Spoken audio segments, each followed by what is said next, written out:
Hello hockey fans and welcome back to Inside the WCHA. I'm Ryan Phelps. We've been off for a few weeks over the holidays. We certainly hope you enjoyed yours. Remember, you can find us on Instagram, Twitter, Facebook, and our YouTube channel. And for live game coverage, check out flowhockey.tv. There you can sign up for monthly or season passes. Heading into the Christmas break, the Huskies were back on top with 29 points, with Bowling Green one back, followed closely by the Mavericks and Wildcats. The Beavers and Lakers had 19 points each, then the Nanooks, Chargers, Bulldogs, and Seawolves. After the holiday tournaments and a big weekend back in conference play, those numbers have changed drastically. We'll get you started with a little Thursday night hockey at Bowling Green. Bemidji State was in town for a pair, and they jumped out quickly with goals by Aaron Miller and Justin Beaudry. Lucas Craigs cut the Beaver lead to 2-1, but Nick Cardelli tallied the game winner later in the second period.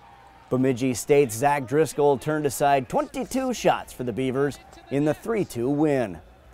On Friday, Bowling Green was on the rebound. The Falcons tallied twice in the game's first 6 minutes on goals by Brandon Cruz and Taylor Schneider. Beaudry scored his second of the series late in the first, but that's all they'd get. Connor Ford's empty netter secured the 3-1 win for the Falcons. Ryan Bednard stopped 24 of 25 shots to help earn the split. Next we go to Mankato. First place on the line with Michigan Tech in town. Minnesota State jumped out to an early 2-0 lead and never looked back en route to a 4-1 win. Nick Rivera and Andy Carroll each scored first period goals for the Mavs. Dallas Gerads put away any hopes of a comeback as he scored just 1 minute after Andrew Bellant made it a 1-goal game. 4-1 the final after Walker Dewar's empty net goal. Great game on Saturday as the teams exchanged goals. 2 for the Mavericks in the first by Dewar and Jake Jaremko. The Huskies tied it in the second with goals by Trenton Bliss and Colin Swoyer. But Charlie Gerard scored the game winner on the power play late in the third as Minnesota State earns the home sweep over Tech. 4-2 the final as Dryden McKay stopped 21 of 23 shots for the Mavericks. Ferris State at Alabama Huntsville and 2 nail-biters. Brandon Salerno tied the score at 4 early in the third, followed moments later by Austin Bolio. He had a big weekend. But Ferris State rallied as Jake Transit tied things back up at the midway point of the final frame, and we head to overtime. Dominic Lutz would complete the Bulldog comeback as FSU ekes out a 6-5 win. Similar story on Saturday, but it was the hometown Chargers that were down a pair heading into the third. But Bolio got back on the board, making it a 1-goal game, and Salerno tied it up with just 11 seconds to go. So back-to-back overtime games, but it's the Chargers who come out on top. Bolio again, and a 4-3 win and series split. We'll finish with a pair of series in Alaska, starting with Lake State at Anchorage. Fresh off their Great Lakes Invitational title, the Lakers came out firing in the opener.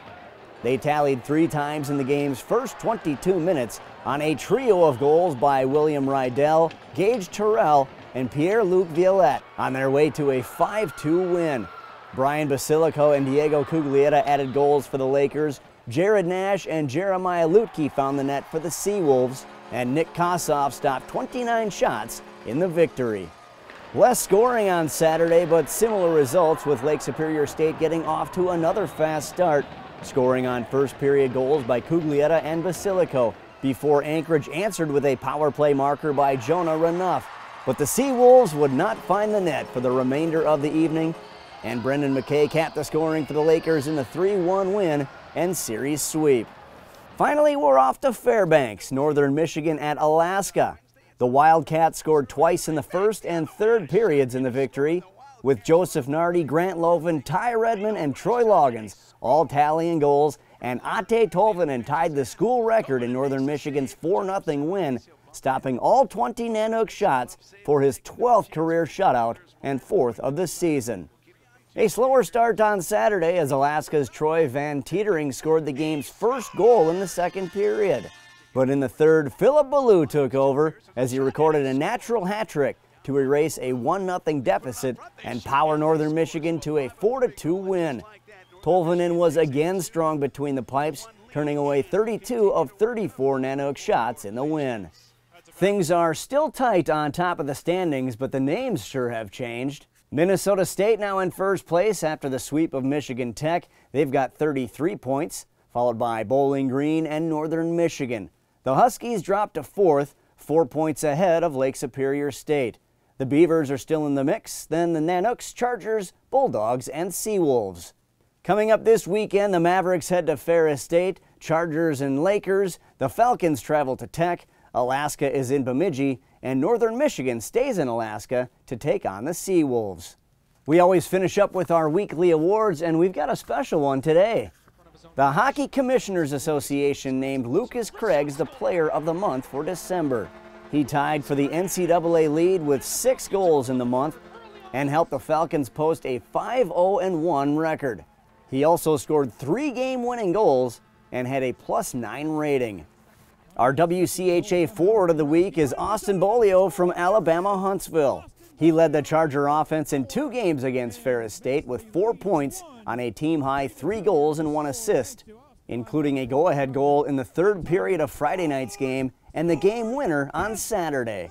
Our Defenseman of the Week is from Northern Michigan. Same spelling, different pronunciation. It's Philip Ballou, who scored 3 power play goals in 3 minutes during the 3rd period of Saturday's contest with Alaska to help secure a sweep for the Wildcats. His 4 points tied for the WCHA lead over the weekend amongst all skaters. Our goaltender of the week is his teammate Ate Tolvanen, who, as we mentioned earlier, tied the school record with his 12th career shutout on Friday night in a 4-0 win over Alaska. The blanking was also his 4th of the season, and his 52 saves and 96.3 save percentage were his 2nd-best weekend performances of the year.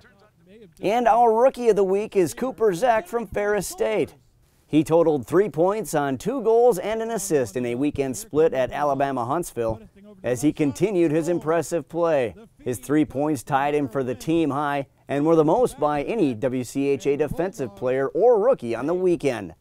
Remember, you can find us on our various social media sites and check out flowhockey.tv for live game coverage. There you can sign up for monthly or season passes. Thanks again for joining us. We'll be back with more next week. This has been Inside the WCHA. I'm Ryan Phelps.